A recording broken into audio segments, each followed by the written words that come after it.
Kudayım buyurursa жақсы болып кетсем қотмочу болом. Омыртқасы қиышып тұрады, мынандай болып, төс тұрбайды. Бұны орысы бұттаны дағы күч келтет азыр көчірді. Арқа жағынан тартып.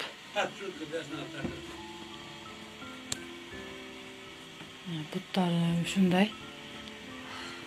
Кішнеле басады. Бұттын жашып қоя албайды жерге. Нокен районунун жашоочусу 16 жаштагы Бибинурдун 2 жылдан бери басуусу кыйындап баштаган. Дарыгерлер ага сколиоз оорусу деп диагноз чыгарган. Учурда абалы күндөн күнгө оорулап жатканын айтат. 9 класста окуйм. Мен баскандан кыйналам. Мен дагы башка балдардай.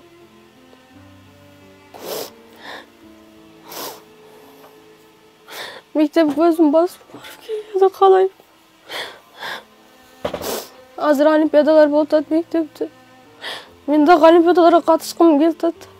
Азыр мурда кружокко барчу элем. Азыр бара албай калдым. Бирок дагы деле котормочу болоюн деп ниет кылдым.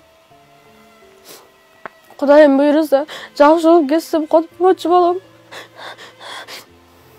Бибинурдун дартына 2 сиңдиси, 1 иниси да кабылган. Учурда Индия өлкөсүнө дарыгерлер менен сүйлөшкөн.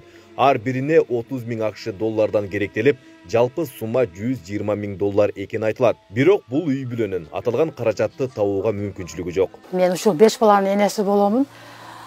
Бул балдарым урда, мына кыздарым жакшынакай эле басып жүргөн да, өз алдынчачы.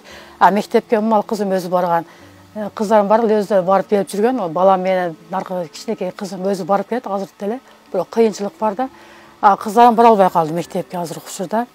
Муштарга жардам сурайын деп кайрылдым эле мен. Бизде мүмкүнчүлүк жок болуп атат да, ал акча оңор акча эмес экен. Бизге ошол карапайым адамга жок экен бул акчачы. Табыш аябай кыйын болуп атат. Балдар мектепте окуйт, биз булардын өзүнүн пенсиясы мектебине, кийим кечесинен ашпайт экен, тамак ашы бар булардынчы. Лечение деле кылдырдык, жаткырып келтабыз ал жактарга, бул жактарга. Кыйла акча ошого кетип калды. Индия өлкөсүндөгү дарыгерлер менен сүйлөшкөн учурда операциядан кийин 98% жакшы болушуна кепилдик берген. Учурда каражат чогултуу иштери жүрүүдө. Булар өтө мектепте дагы жакшы окуган, ойлору дагы акыл эси тунук, ушунчалык таза, кыргыз элиме, дегеле мамлекетиме пайдам тийсе деген инсандар экен.